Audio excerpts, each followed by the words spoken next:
முத்து முத்தா கொத்து மாதிரி இருக்கு. சரி, இப்போ இதெல்லாம் நாம பறிக்கலாம். பறிங்க.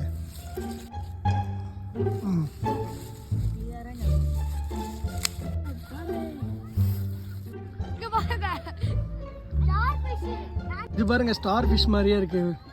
அது பூ மாதிரியே இருக்கு தர்ஷனா. பாருங்க. எங்க சாப்பிடு. நல்லா இருக்கா? எத்தனை வந்துருக்கு? நான் பிடிச்சது. நைஸ். எங்க சாப்பிடு. ஜூஸியா இருக்குல்ல? எவ்வளோ டிஃப்ரெண்ட் கலர்ஸ்ல இருக்கு, டிஃப்ரெண்ட் ஷேப்ஸ்ல இருக்கு. இந்த ஸ்ட்ராபெரி பாருங்க.